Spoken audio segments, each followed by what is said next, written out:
Respira hondo una vez, despacio y suéltalo.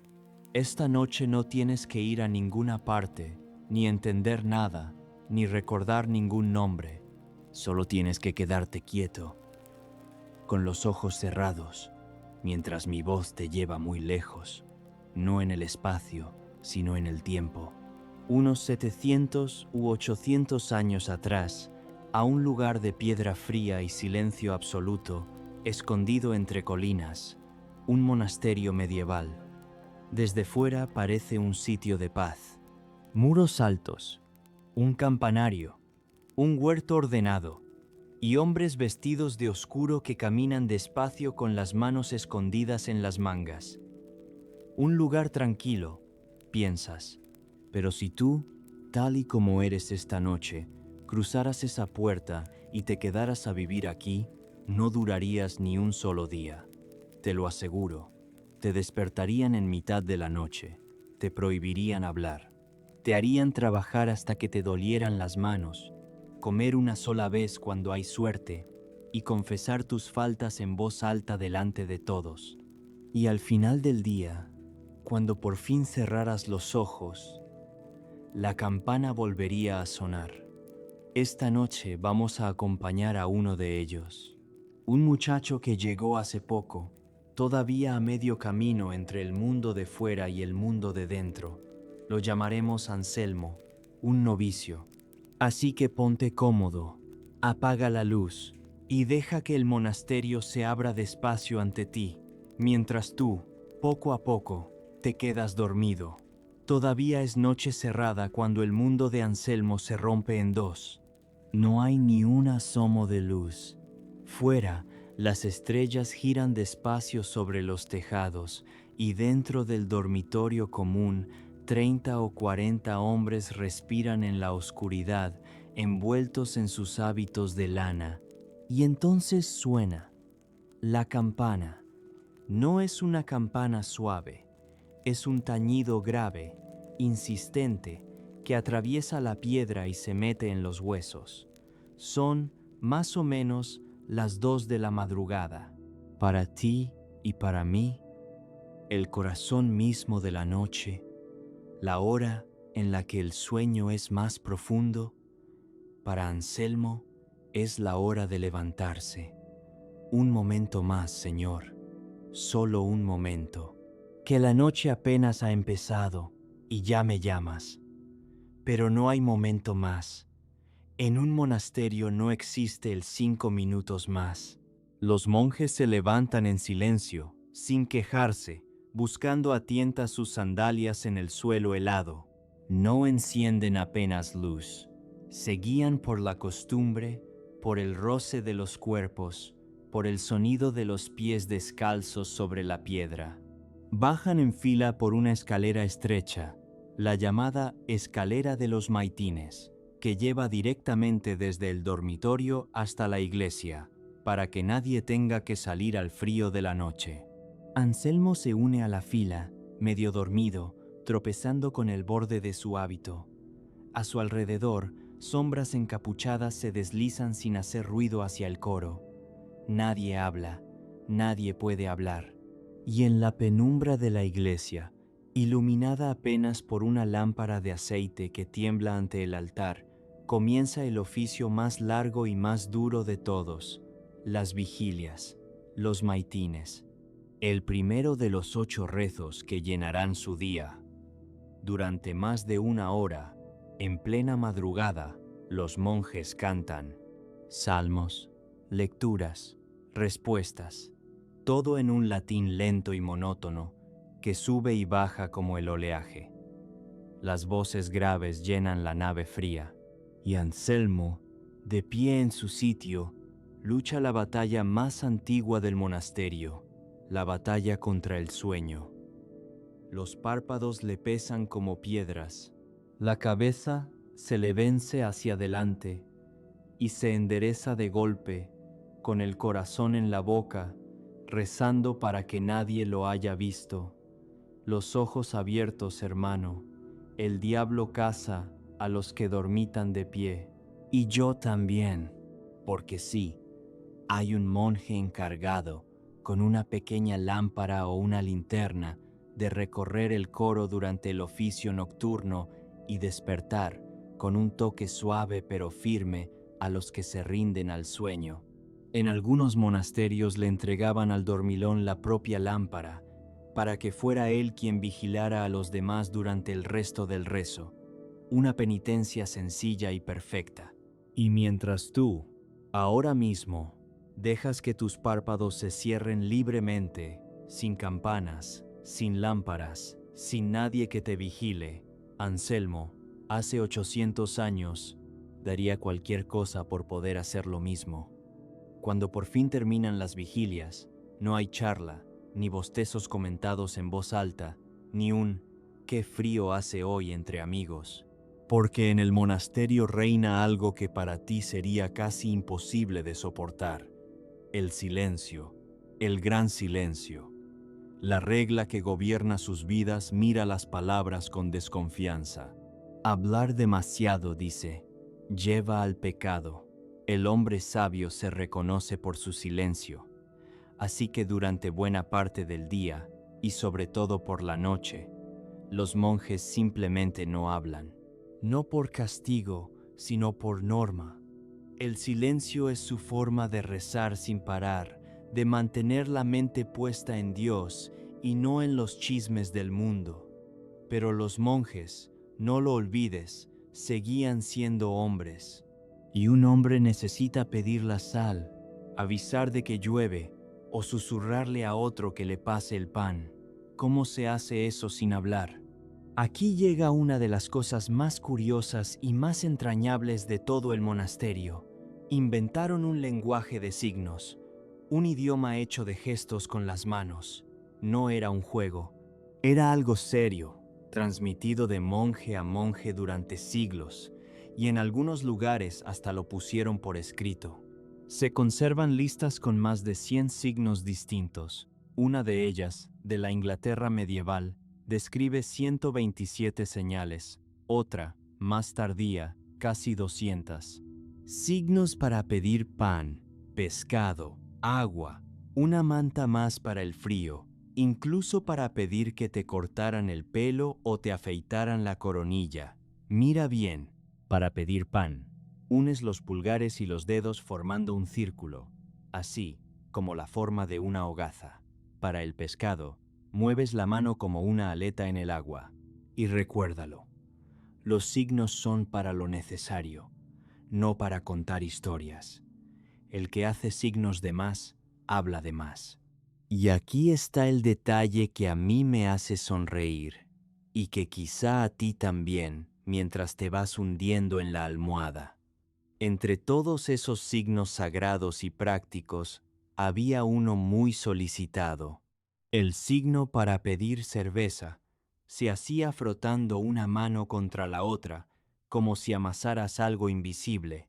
Imagina la escena, la comida en silencio absoluto, decenas de hombres santos comiendo sin decir palabra, y de vez en cuando una mano que se frota discretamente contra la otra, pidiendo, sin pecar, un poco más de cerveza. Y el hermano de al lado, resignado, le acerca la jarra. El silencio, para Anselmo, es lo más difícil de todo. Viene del mundo de fuera, donde la gente ríe, discute, canta y grita, y ahora tiene que aprender a guardarse cada pensamiento dentro, a hablar con las manos, a rezar con la boca cerrada. Los primeros días, el silencio le pesa como una losa, pero poco a poco, muy poco a poco, empieza a descubrir algo extraño, que dentro de ese silencio, cuando dejas de llenar el aire de palabras, empiezas a oír otras cosas: el viento, la lluvia, tu propia respiración. Y eso, precisamente eso, es lo que tú estás haciendo ahora. Tras las vigilias, a veces hay un breve respiro. En algunos monasterios, los monjes pueden volver un rato al dormitorio o quedarse en la iglesia leyendo en la penumbra. esperando. Y entonces, cuando el cielo, allá afuera, empieza a teñirse de un gris pálido por el este, la campana llama de nuevo. Es la hora de laudes, el oficio del amanecer. Laudes significa alabanzas. Es el rezo con el que los monjes reciben la luz del día, el que celebra que la noche ha sido vencida una vez más.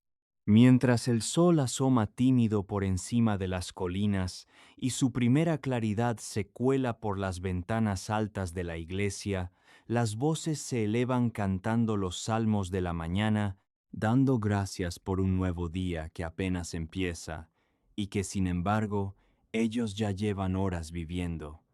La iglesia todavía está fría. El aliento de los monjes se ve en el aire. Anselmo, con los pies helados y los ojos hinchados de sueño, canta con los demás. Ya no lucha tanto contra el sueño. El frío se encarga de mantenerlo despierto. Mira de reojo cómo la luz va subiendo despacio por los muros de piedra, cómo enciende poco a poco los colores apagados del altar, cómo transforma la penumbra en día. Y hay algo en ese momento, en esa mezcla de cansancio, frío y luz naciente, que se parece muchísimo a la paz. Otra noche que pasó, otro día que llega, y yo, todavía aquí, todavía intentándolo. Fuera, el mundo despierta con él. Los pájaros empiezan a cantar en el huerto. Un gallo lejano saluda al sol. El rocío brilla sobre las coles y las hierbas del jardín del monasterio. Y dentro, terminado el canto de laudes, los monjes se dispersan en silencio hacia sus tareas, porque en un monasterio bien gobernado no existe el tiempo vacío. Cada hora tiene su nombre, su campana y su ocupación. Y el día, el verdadero día de trabajo, apenas está a punto de comenzar. Si hay algo que define la vida de Anselmo, más que la oración, más que el silencio, más incluso que el frío, es esto, el horario. En un monasterio medieval, el tiempo no es tuyo. El tiempo pertenece a Dios y está repartido, medido y marcado por la campana desde antes del amanecer hasta después del anochecer. Piensa que Anselmo vive en un mundo sin relojes de pulsera, sin teléfonos, sin ninguna forma sencilla de saber qué hora es, y sin embargo, su día está dividido con una precisión asombrosa. ¿Cómo? Por las horas canónicas. 8 momentos de rezo repartidos a lo largo del día y de la noche, cada uno con su nombre, cada uno anunciado por las campanas. Ya conoces las vigilias, en plena madrugada, y laudes, al amanecer. Pero luego viene prima, con la primera hora del día, poco después de salir el sol. Más tarde, a media mañana, tercia. Al mediodía, sexta. A media tarde, nona. Al caer el sol, vísperas. Y ya de noche, antes de acostarse, completas. 8 llamadas. 8 veces que, hagas lo que hagas, tienes que soltarlo todo y acudir a la iglesia. Otra vez. Uno se sienta y la campana suena. Uno cierra los ojos y la campana suena. Creo que esa campana me odia en particular. Entre una hora y otra se trabaja, y el trabajo no es un descanso de la oración, sino otra forma de ella. Hay un lema antiguo que resume la vida monástica en 2 palabras: ora et labora, reza y trabaja. Para los monjes, el trabajo de las manos es tan sagrado como el canto de la boca. La ociosidad, dicen, es enemiga del alma, así que entre rezo y rezo, el monasterio entero se pone en movimiento, cada uno con su oficio. Para Anselmo, un novicio recién llegado, esto significa una cosa curiosa, que nunca, jamás está del todo libre. No hay una tarde para no hacer nada. No hay un hoy descanso.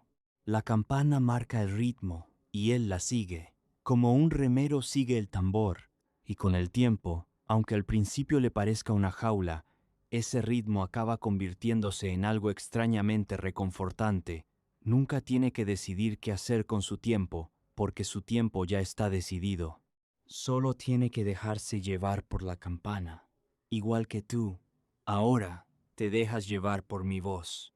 En el corazón del monasterio, protegido por los edificios que lo rodean, hay un espacio cuadrado, abierto al cielo, con un jardín o un pozo en el centro y galerías cubiertas alrededor. Es el claustro, y es, en muchos sentidos, el alma del lugar. Por esas galerías caminan los monjes en silencio, leyendo, meditando, pasando de la iglesia al scriptorium, del refectorio a la sala capitular. El claustro conecta toda la vida del monasterio y a la vez la encierra, la protege del mundo de fuera. Anselmo aprende pronto a moverse por él con la cabeza baja y las manos escondidas en las mangas, sin levantar la vista, sin correr jamás, porque correr sería una falta de gravedad y de compostura. Todo lo que hace, absolutamente todo, está gobernado por un libro. No la Biblia, aunque también, sino algo más práctico, la regla. La regla de San Benito, escrita hacía ya muchos siglos por un monje que quiso ordenar la vida en común de estos hombres. Es un libro sorprendentemente humano, lleno de sentido práctico, que regula cómo deben rezar, cómo deben comer, cuánto deben dormir, cómo tratar a los enfermos, cómo recibir a los huéspedes y, sobre todo, cómo obedecer. Porque el gran voto, el que lo cambia todo, es la obediencia. Anselmo ha renunciado a su propia voluntad. No decide cuándo se levanta, ni qué come, ni qué trabajo hace, ni siquiera qué piensa durante el día. Lo decide la regla, lo decide el abad, lo decide la campana. Para un hombre del mundo de fuera, eso suena a prisión. Para el monje, es exactamente lo contrario. Es soltar el peso de decidir, de querer, de desear. Es entregarse. Aquí no traemos nuestra voluntad, hermano. La dejamos en la puerta, con el resto del mundo. Al principio duele, como duele soltar un puño cerrado durante años. Después descansa la mano. Y sobre todos, velando porque la regla se cumpla, está el abad, el padre del monasterio, un hombre al que se debe respeto absoluto, porque ocupa, para ellos, el lugar de Cristo en la comunidad. El abad puede ser severo o bondadoso, sabio o duro, pero su palabra es ley. Anselmo lo observa de lejos, con una mezcla de miedo y admiración, y sueña, quizá, con llegar algún día a esa serenidad. De momento, solo es un novicio con las manos frías y el estómago vacío, aprendiendo a caminar despacio por un claustro de piedra. Y el estómago vacío, precisamente, nos lleva al siguiente rincón de su vida. Hay una sala en el monasterio que, más que ninguna otra, guarda un tesoro silencioso. No es de oro ni de plata, es de tinta y pergamino. Es el scriptorium, el taller donde los monjes copian libros a mano. En un mundo sin imprenta, cada libro que existe ha sido escrito, letra a letra, por la mano paciente de un hombre. Y en gran parte, esos hombres son monjes. En el scriptorium, inclinados sobre pupitres altos, los copistas reproducen la Biblia, los escritos de los santos, tratados antiguos, obras que sin ellos se habrían perdido para siempre. Gracias a estos monjes de dedos manchados de tinta, buena parte del saber del mundo antiguo sobrevivió hasta nosotros. Suena hermoso, ¿verdad? Y lo es. Pero no te dejes engañar por la belleza de las páginas doradas. Copiar un libro entero a mano era un trabajo brutal. Horas y horas encorvados sobre el pupitre, en silencio, con luz escasa, mojando la pluma una y otra vez, cuidando de no manchar, de no equivocarse, de que cada letra fuera perfecta. En invierno, la sala estaba helada y no se podía encender fuego cerca por miedo a que una chispa quemara siglos de trabajo. Los dedos se entumecían, la tinta se congelaba, la espalda se rompía. ¿Y cómo sabemos todo esto con tanto detalle? Porque los propios copistas nos lo contaron. En los márgenes de los manuscritos, en los rincones de las páginas, cuando ya no podían más, dejaban pequeñas quejas escritas, pequeños gritos de cansancio que han cruzado los siglos hasta llegar a nosotros. Y son, te lo prometo, maravillosamente humanos. Escribir es una tortura excesiva, encorva la espalda, nubla la vista, retuerce el estómago y los costados. ¡Ay, mi mano! Mientras escribía, me helaba, y lo que no pude escribir con los rayos del sol, lo terminé a la luz de una vela. Como el puerto es bienvenido para el marinero, así es la última línea para el copista. Gracias a Dios, pronto anochecerá. Anselmo, cuando le toca su turno en el scriptorium, entiende de golpe todas esas quejas. A la media hora ya no siente los dedos. A la hora le arden los ojos. Y sin embargo, hay algo hipnótico en el trabajo. El rasgar suave de las plumas, el silencio absoluto roto solo por ese sonido, la lenta aparición de las palabras sobre el pergamino en blanco, página tras página, letra tras letra, en la quietud más profunda.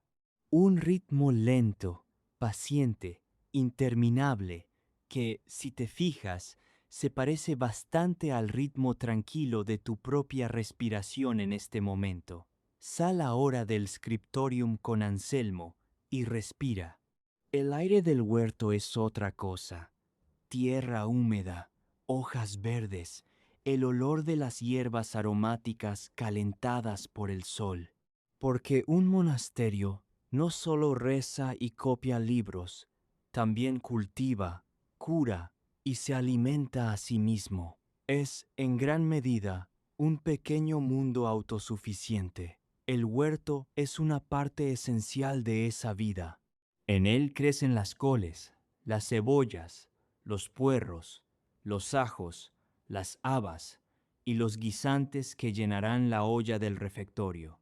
Los monjes trabajan la tierra con sus propias manos, porque el trabajo del campo, según la regla, es tan digno como cualquier otro.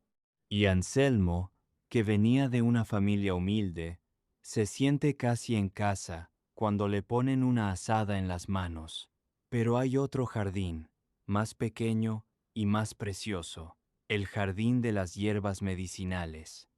Aquí crecen la salvia, la ruda, la menta, el hinojo, la manzanilla, el romero, decenas de plantas que el monje herbolario conoce una por una, porque en aquellos tiempos, cuando no había médicos en muchas leguas a la redonda, el monasterio era a menudo el único lugar donde un enfermo podía encontrar algún alivio. Los monjes guardaban el saber antiguo sobre las plantas, lo copiaban en sus libros, lo probaban y lo transmitían. Esta es la salvia. Dicen los antiguos, ¿por qué habría de morir el hombre que tiene salvia en su huerto? Aprende sus nombres, muchacho. Un día, una de estas hojas puede valer más que todo el oro del mundo. Algunos de esos remedios funcionaban de verdad, fruto de siglos de observación paciente. Otros no eran más que costumbre y fe. Pero en un mundo lleno de enfermedad y de dolor, el monasterio ofrecía algo que casi nadie más podía dar: cuidado. Un lugar limpio, una cama, una mano que preparaba una infusión caliente y otra mano que rezaba junto a la tuya. Anselmo aprende a arrancar las malas hierbas, a regar en las tardes de calor, a reconocer el olor de cada planta. Y mientras hunde las manos en la tierra tibia, rodeado de abejas y de silencio, siente que este, quizá, es el momento más dulce de su día. Y llega, por fin, el momento que Anselmo espera con el estómago encogido desde el amanecer, la comida. Pero no te imagines un banquete. En el monasterio, la comida es sobria, medida y muchas veces escasa. La regla mira la gula como uno de los grandes peligros del alma. Así que la dieta de los monjes es sencilla: pan, verduras del huerto, legumbres, un poco de queso, huevos quizá, pescado en los días señalados. Y una cosa muy importante: durante gran parte del año, nada de carne de animales de cuatro patas, nada de cerdo, ni de cordero, ni de vaca, salvo para los enfermos. La carne se consideraba un lujo que encendía el cuerpo y las pasiones, impropio de un hombre entregado a Dios. Además, buena parte del año es tiempo de ayuno. En Cuaresma, en Adviento, en muchos días repartidos por el calendario, los monjes comen una sola vez al día, y ligero. El hambre, para ellos, no es un accidente, es un ejercicio, una forma de dominar el cuerpo, de recordar a los pobres, de rezar también con el estómago vacío. Y sin embargo, la comida tiene su ceremonia, su belleza tranquila. Los monjes comen juntos, en una sala larga llamada refectorio, sentados en bancos, todos en la misma dirección. Y aquí llega otra costumbre que a ti te resultaría extrañísima. Comen en silencio, mientras uno de ellos, subido a un pequeño púlpito, lee en voz alta un capítulo de un libro sagrado, la vida de un santo, un texto edificante. La idea es que ni siquiera al comer se alimente solo el cuerpo, también el alma debe recibir su ración. Y así el santo varón, tras 40 días sin probar más que pan y agua, encontró la paz. Continúa el capítulo siguiente. Imagina la escena. Anselmo la vive cada día.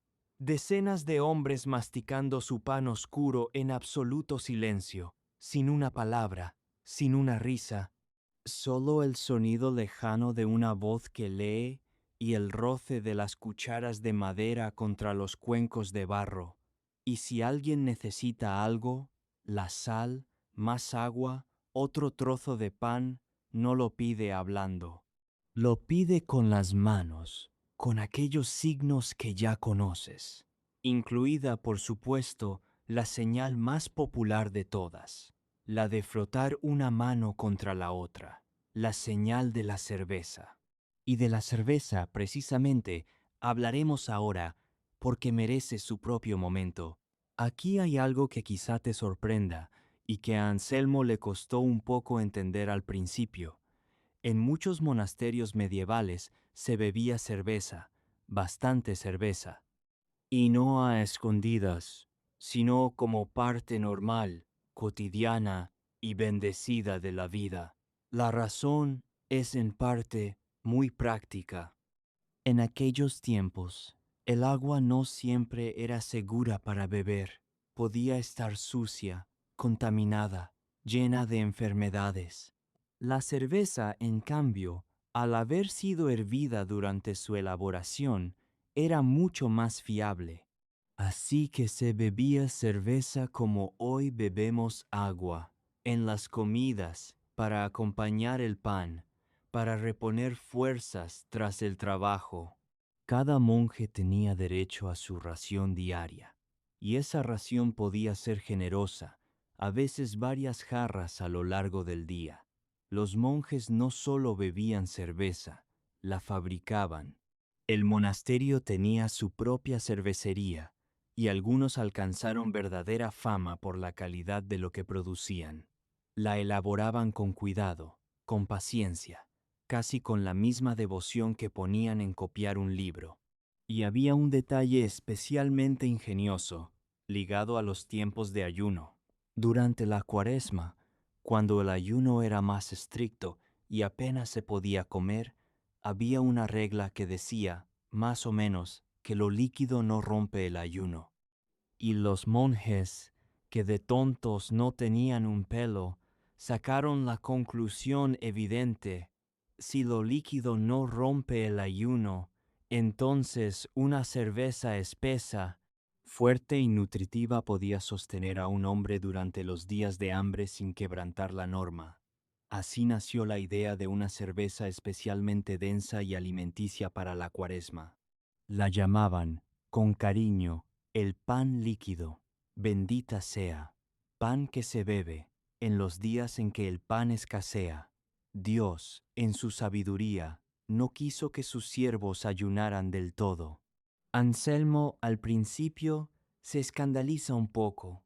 Cerveza, en un lugar tan santo, pero pronto entiende la lógica.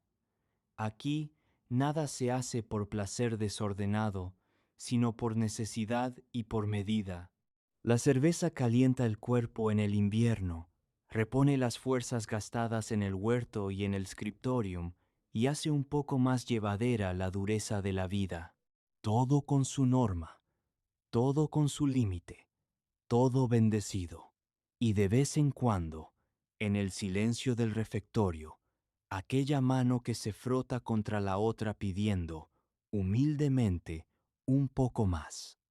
Cada día, por la mañana, la comunidad entera se reúne en una sala especial, la sala capitular, para un momento que a ti, probablemente, te helaría la sangre. Se lee un capítulo de la regla. De ahí el nombre de capítulo. Se tratan los asuntos de la casa y luego llega la parte difícil, la confesión pública de las faltas.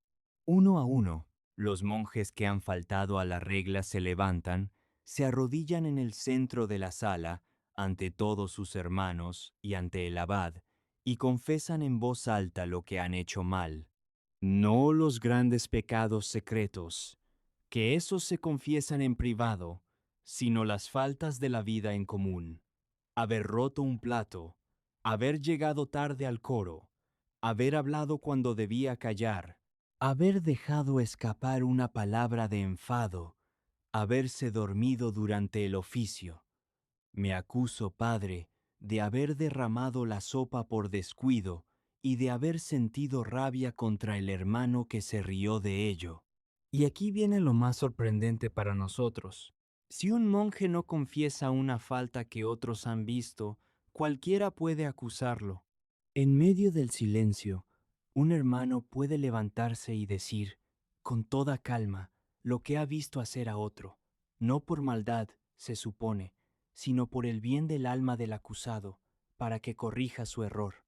Imagina vivir así, rodeado de hombres que te ven cada día, cada gesto, cada tropiezo, y que en cualquier momento pueden ponerse en pie y nombrarlo delante de todos. Para Anselmo, esto es una de las pruebas más duras. En el mundo de fuera, uno esconde sus errores, los disimula, sigue adelante como si nada. Aquí, en cambio, se sacan a la luz, se dicen en voz alta, se cargan sobre los propios hombros ante toda la comunidad.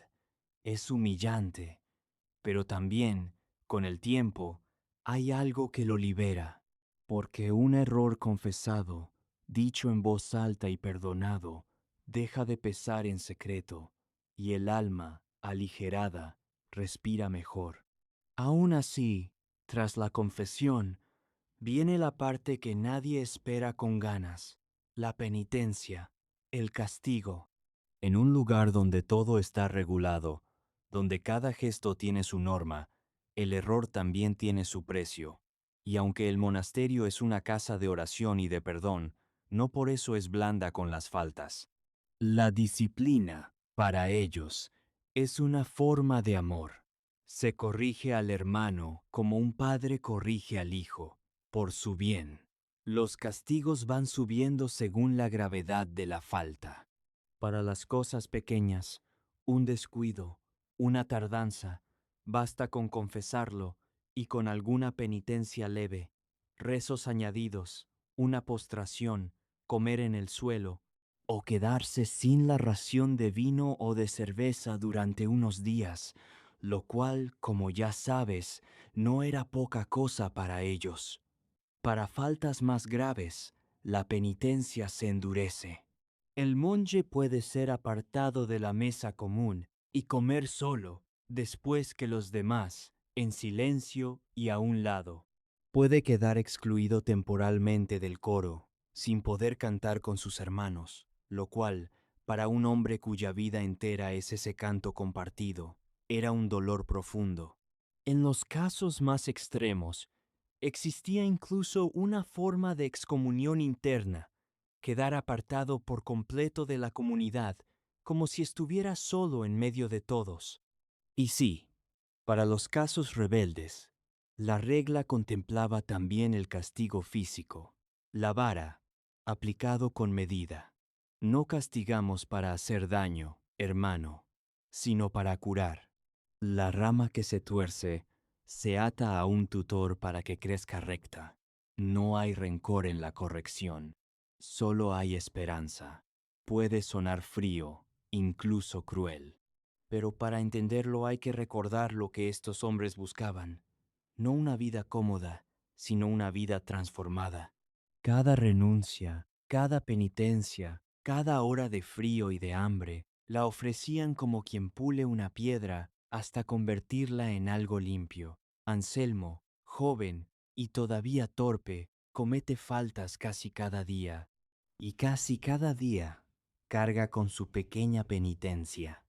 Al principio con rabia, con vergüenza, después, poco a poco, con una extraña paz. Porque aquí nadie es perfecto, y todos lo saben, y todos, cada mañana, vuelven a empezar, igual que tú, cada noche, cuando cierras los ojos, vuelves a empezar. En un rincón tranquilo del monasterio, apartado del bullicio del claustro, está la enfermería. Un lugar de camas, de mantas, de infusiones calientes y de silencio aún mayor que el del resto de la casa. Porque aquí van los que ya no pueden con la dureza de la vida común, los ancianos, los débiles, los enfermos. La regla es sorprendentemente tierna con ellos. Ordena que se cuide a los enfermos como si fueran el mismísimo Cristo, con paciencia y sin regateos. A los enfermos se les permite lo que a los sanos se les niega: comer carne para recuperar fuerzas, descansar más, saltarse los oficios más duros de la noche. El monje enfermero, con su saber de hierbas y de cuidados, es una de las figuras más queridas de la casa. Pero había una costumbre médica que a ti, esta noche, te haría abrir mucho los ojos: la sangría. Varias veces al año, de forma regular y programada, a los monjes sanos se les hacía una pequeña sangría.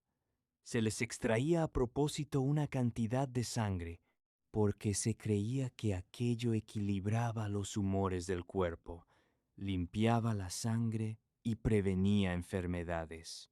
Había hasta unos días señalados para ello, y tras la sangría, los monjes disfrutaban de un breve periodo de descanso y de comida algo mejor, para reponerse. No temas, hermano. Un poco de sangre de menos, y dormirás como un niño, y mañana, caldo caliente y unos días de calma.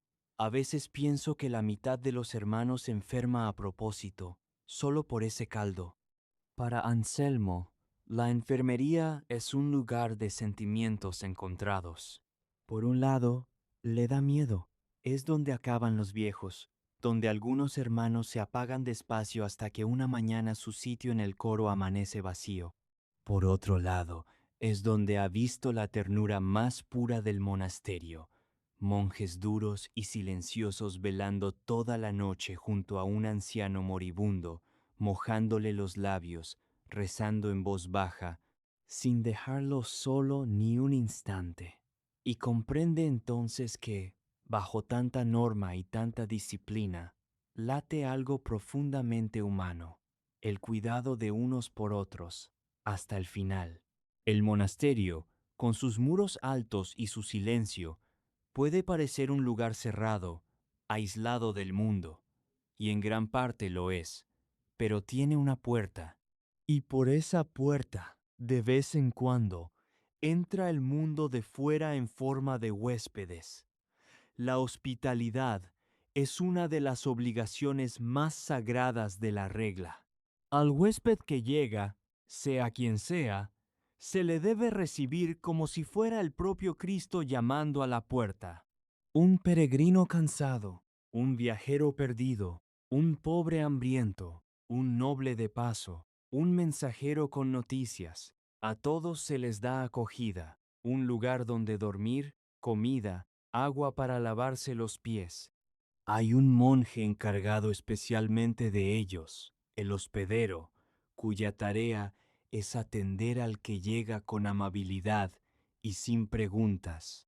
Para Anselmo, los días de huésped son días extraños, cargados de emoción contenida, porque el huésped trae consigo el rumor del mundo que él dejó atrás, noticias de guerras lejanas, de cosechas buenas o malas, de reyes y de caminos, de ferias y de ciudades.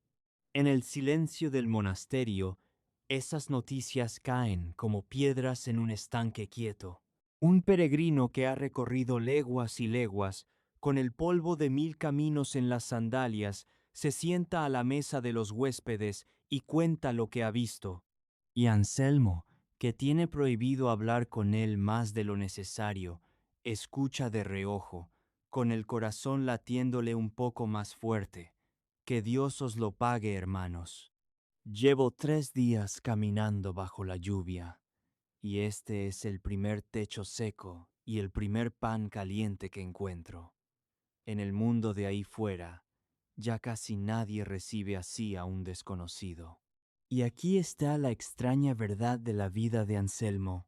Él eligió dejar ese mundo, el mundo del amor y de las ferias, de las peleas y las risas, de los caminos abiertos y los peligros. Cada huésped que llega es un recordatorio de todo lo que renunció. A veces siente una punzada, una nostalgia, un y sí, pero luego mira a su alrededor, el claustro silencioso, la luz que entra oblicua por las galerías, los hermanos que rezan, y comprende que también ha ganado algo. Una paz que ahí fuera, con todo su ruido, casi nadie llega a conocer. La misma paz, quizá, que tú empiezas a sentir ahora, según se te va cerrando el mundo despacio. Un monasterio, aunque parezca un solo cuerpo silencioso, es por dentro como una pequeña ciudad, y como toda ciudad, necesita gente que se ocupe de 1000 tareas distintas para que la vida no se detenga. Cada monje, además de rezar y de su trabajo común, tiene a menudo un oficio, un cargo, una responsabilidad, y Anselmo, poco a poco, va conociéndolos a todos. Está el sillerero, quizá el más importante después del abad en las cosas prácticas. Es el que guarda las llaves de las despensas, el que administra la comida, el vino, la cerveza, el grano, el que se asegura de que haya provisiones para todos, en verano y en el duro invierno. La regla pide que sea un hombre prudente, sobrio y no glotón, porque tiene en sus manos la tentación diaria de todo lo que se come y se bebe. Un cargo, como puedes imaginar, muy solicitado y muy vigilado. Está el portero, casi siempre un monje anciano y sabio, que vive junto a la puerta y es el primero en recibir a quien llama. La regla le pide que, en cuanto alguien golpee la puerta o un pobre grite pidiendo ayuda, responda enseguida con un gracias a Dios o un bendíceme, con toda la dulzura del temor de Dios. Es la cara del monasterio ante el mundo. Está el sacristán, encargado de la iglesia, de las campanas que marcan las horas, de las velas, de los objetos sagrados, de que todo esté limpio y a punto para cada oficio. Es él quien se levanta antes que nadie para tocar la campana de las vigilias, arrancando a todos, incluido a sí mismo, del sueño. Está el chantre o cantor, que dirige el canto, que conoce las melodías de memoria y cuida de que las voces no se desafinen ni se apaguen. Y está el limosnero, encargado de repartir entre los pobres las sobras y las ayudas del monasterio, porque dar de comer al hambriento es, para ellos, otra forma de rezar. Llaves, llaves y más llaves. Todos me sonríen cuando hay pan, y todos me miran mal cuando escasea. El abad manda las almas, yo mando los estómagos, y créeme, hermano, los estómagos son mucho más difíciles de gobernar. Anselmo observa toda esta maquinaria silenciosa con asombro. Detrás de la quietud aparente hay un orden inmenso, una red de manos que se reparten el trabajo para que el conjunto funcione como un solo ser. Nadie es dueño de nada, y sin embargo cada cosa tiene su guardián. Nadie manda por sí mismo, y sin embargo todo está mandado. Y él, el novicio, el último de todos, empieza a soñar con qué oficio le tocará algún día, cuando ya no sea el nuevo, cuando ya sepa moverse por este mundo de piedra con la misma naturalidad con la que respira. Si hay una estación que pone a prueba de verdad el temple de un monje, esa es el invierno, porque el monasterio, con sus muros gruesos de piedra y sus salas altas, es un lugar hecho para durar siglos, pero no para dar calor. Y cuando llega el frío, se mete en cada rincón y no se va hasta la primavera. Imagina lo que es levantarse a las 2 de la madrugada, en pleno enero, cuando fuera todo está helado y dentro apenas hay una brasa. Salir del jergón, dejar el pobre calor de la manta, poner los pies descalzos sobre la piedra que quema de tan fría y bajar a una iglesia donde el aliento se convierte en niebla y las manos se agarrotan sobre el libro de los salmos. Las noches de invierno son más largas y por eso los oficios nocturnos también lo son. El frío es un compañero constante, un cuarto voto no escrito que Anselmo no recuerda haber prometido, pero que cumple cada día. En el scriptorium, el invierno es casi una tortura. La tinta se espesa y a veces se congela en el tintero. Los dedos, entumecidos, apenas obedecen. No se puede encender un buen fuego cerca de los pergaminos y los libros, por miedo a las chispas, así que los copistas trabajan con las manos heladas, soplándose los dedos, envolviéndose en cuanto pueden. Ya conoce sus quejas escritas en los márgenes. Casi todas ellas nacieron en días como estos. Que San Patricio me libre de escribir. La tinta está helada, el pergamino es escaso, y el día oscuro. Tengo los dedos como 10 carámbanos. Buen maestro, dame al menos algo caliente que beber, y sin embargo, incluso en el invierno, hay una belleza extraña. Las salas donde sí se permite el fuego, como la sala de calentarse, se convierten en pequeños refugios preciados, donde los monjes acuden a recuperar la sensación de sus manos antes de volver al frío. La nieve cubre el claustro y el huerto, y los amortigua todavía más, envolviendo el monasterio en un silencio aún más profundo, más blanco, más absoluto. Por las noches, cuando todo duerme bajo la escarcha, el único sonido es el crujido de la madera y el tañido de la campana rompiendo la oscuridad helada. Anselmo aprende que el invierno también pasa, que después de las noches más largas viene, siempre, un amanecer un poco más temprano, que bajo la nieve, en el huerto dormido, las semillas esperan en silencio su momento, y que aguantar, simplemente aguantar, con paciencia y sin quejarse demasiado, es en sí mismo una forma de oración. Igual que tú, esta noche, arropado y caliente, tan lejos de aquel frío antiguo, simplemente descansas y dejas que la noche pase. La luz empieza a caer. El sol, que ha recorrido el cielo mientras Anselmo rezaba, trabajaba y copiaba, se inclina ahora hacia el oeste y tiñe de oro los muros del monasterio. Las sombras de las columnas del claustro se alargan por el suelo de piedra, y la campana vuelve a llamar, con un tañido más suave, casi tierno. Es la hora de vísperas.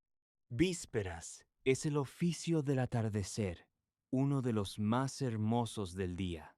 Con la luz dorada entrando de lado por las ventanas altas, encendiendo el polvo que flota en el aire, los monjes cantan los salmos de la tarde, dando gracias por el día que termina. Hay algo en ese momento, en esa mezcla de cansancio acumulado y luz que se apaga, que envuelve el alma en una calma profunda. El trabajo del día ha terminado, ya no queda nada urgente por hacer, solo cantar y dejar que la noche se acerque. Anselmo, de pie en su sitio en el coro, canta con una voz ya cansada. Le duelen las manos del scriptorium, le duele la espalda del huerto, le pesan los pies, pero es un cansancio bueno, un cansancio de día entero bien vivido. Mira cómo la luz se vuelve rojiza sobre el altar, cómo las velas empiezan a ganarle terreno a la claridad del día, cómo la iglesia entera se sumerge poco a poco en una penumbra cálida. Un día más, Señor. Frío y hambre y trabajo, pero también luz y pan y hermanos. No sé si soy digno de esta paz, pero te doy las gracias por ella. Fuera, el mundo se apaga con él. Los pájaros callan poco a poco. El aire se enfría. Las primeras estrellas asoman sobre el campanario, y dentro, la comunidad entera, envuelta en la luz temblorosa de las velas, deja que el canto se vaya haciendo más lento, más grave, más suave. La jornada se rinde despacio ante la noche. Igual que tú, ahora mismo, te rindes despacio, dulcemente, ante el sueño que ya casi te alcanza. Queda un último rezo, el más íntimo de todos, el que cierra el día y abre la noche. Completas. La palabra significa lo que completa, lo que termina. Es el broche final de la jornada, el rezo que los monjes recitan ya casi a oscuras, antes de retirarse a dormir. Completas es breve y tierno. Se rezan los salmos de la confianza, los que hablan de dormir bajo la protección de Dios, de descansar sin miedo, de entregar el alma al sueño como quien la deja en buenas manos. La iglesia está ya casi a oscuras, iluminada solo por unas pocas velas. Las voces se han vuelto susurros, y al terminar, el abad o el monje que preside bendice a la comunidad y en muchos lugares los rocía con agua bendita, uno por uno, mientras salen en fila hacia el dormitorio. Y entonces cae sobre el monasterio el más profundo de todos los silencios, el gran silencio de la noche. A partir de este momento, ya nadie hablará, ni una palabra, ni un signo, si no es imprescindible, hasta el día siguiente. El monasterio entero se sumerge en una quietud absoluta, apenas rota por el crujir de la madera, el susurro del viento en los tejados y el murmullo lejano de algún hermano que reza aún en voz muy baja. Que el Señor Todopoderoso os conceda una noche tranquila y un final sereno. Descansad, hijos. La noche es corta, la noche es corta. Anselmo oye esas palabras cada noche, y cada noche le pesan un poco, porque sabe muy bien lo que significan. Sube en silencio la escalera hacia el dormitorio común, entre sombras encapuchadas idénticas a él, todas cansadas, todas calladas. La misma escalera por la que bajará, en unas pocas horas, cuando la campana de medianoche vuelva a romper la oscuridad. Pero eso todavía no. Ahora, por fin, después de un día entero, llega el momento que ha esperado desde el amanecer: acostarse. El dormitorio de los monjes no es un lugar de lujo. En muchos monasterios es una sala larga y común, con hileras de camas sencillas, separadas apenas por unos tabiques bajos, o sin separación ninguna. Cada monje tiene su jergón, un colchón delgado relleno de paja o de lana, una manta áspera, y poco más. Nada de blandura, nada de comodidad. La regla lo dice: que duerman vestidos, con el hábito puesto, ceñidos, para estar listos y levantarse sin demora cuando suene la señal. Piensa en eso un momento. Anselmo se acuesta vestido. No se pone un pijama suave, no se mete entre sábanas limpias y frescas, no estira las piernas en un colchón mullido como el tuyo.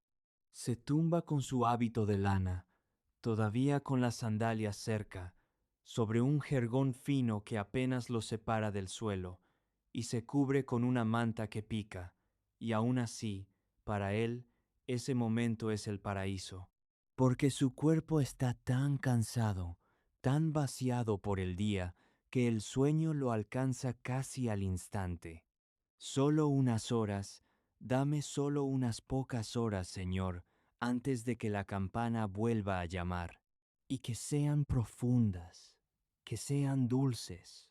Y ahí está, precisamente ahí, la gran crueldad y la gran belleza de su vida. El sueño de Anselmo siempre está partido, siempre robado por la mitad. Duerme unas pocas horas al caer la noche, y luego la campana lo arranca de la cama en plena madrugada para las vigilias, y solo después, quizá, vuelve a dormir otro rato hasta el amanecer. Nunca, jamás, una noche entera de sueño ininterrumpido. Nunca ese lujo tan sencillo que tú tienes esta noche y que quizá nunca habías pensado como un lujo, el de poder dormir de un tirón, en silencio, sin campanas, hasta que tu cuerpo, por sí solo, decida despertar. Anselmo respira hondo, se acurruca bajo la manta áspera, y en la oscuridad del dormitorio, rodeado del respirar tranquilo de sus hermanos, se deja caer, por fin, en el sueño, sin saber que 800 años después alguien recordaría su vida sencilla, su silencio, su frío y su fe, sin saber que su historia, la de tantos hombres callados y olvidados que rezaron en la oscuridad mientras el mundo dormía, sigue aquí, susurrada, como una vela que aún no se apaga del todo. Y tú, que has acompañado a Anselmo a lo largo de todo su día y de toda su noche, quizá ya estés tú también a punto de dormirte. Está bien, déjate llevar, no tienes que esperar ninguna campana.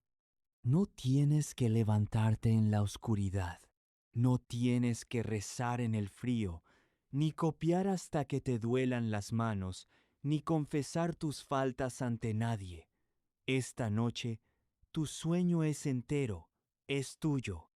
Puedes dormir de un tirón, en silencio, en tu cama tibia, todo lo profundo y todo lo largo que tu cuerpo quiera.